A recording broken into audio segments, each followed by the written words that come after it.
Air mengalami suatu siklus. Oleh karena itu, air tidak akan pernah habis, walaupun digunakan secara terus-menerus. Karena kenapa? Air itu adalah kebutuhan untuk kita sehari-hari. Contohnya sepertinya mandi, mencuci piring, mencuci baju, mencuci mobil, menyiram tanaman atau pohon. Itu menggunakan air. Nah, akan tetapi daur air itu dapat mengalami suatu gangguan, penyebabnya faktor alam atau kegiatan manusia. Faktor paling dominan yang mempengaruhi ketersediaan air adalah keberadaan air di permukaan tanah, berkurangnya luas lahan hutan, sehingga mengakibatkan kurangnya persediaan yang ada di dalam tanah. Akar-akar air pohon yang biasanya untuk menyerap air sudah tidak bisa lagi. Karena kenapa?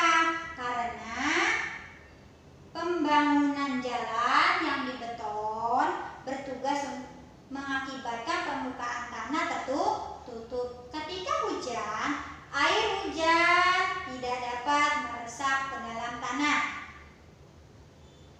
Permukaan tanah karena tertutup oleh aspal, oleh gedung-gedung atau kawasan industri lainnya.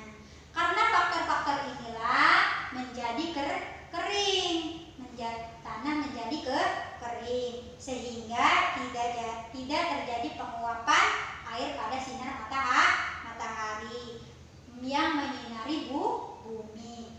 Kelengkapan uap air ini menyebabkan hujan akan turun tidak banyak. Faktor lain yaitu adalah yang dipengaruhi oleh kondisi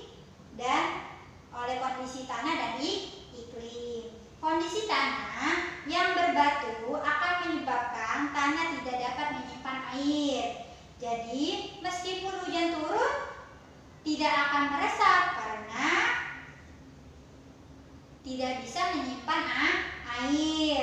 Tanah yang berbatu ini dapat menyebabkan kondisi kekeringan pada daerah sekitarnya. Iklim dapat mempengaruhi siklus. Siklus apa? Siklus air. Saat terjadi iklim kemarau, maka cuaca akan menjadi panas dan tidak bisa hujan. Iklim tersebut ini menyebabkan beberapa menampung air mengalami kekeringan seperti waduk, sungai, dan lain sebagainya. Salah satu kegiatan yang menyebabkan terganggunya siklus air adalah penebangan pohon di hutan secara berlebihan. Hutan yang gundul karena penebangan liar menyebabkan air hujan langsung jatuh ke tanah, menyebabkan air tidak dapat meresap dengan baik. Oleh karena itu, tanah akan langsung mengalir ke danau atau sungai. Sampai sini paham? Nah, dilanjutkan dengan diskusi. Silakan diskusi dengan faktor-faktor yang mempengaruhi siklus air. Pelajaran hari ini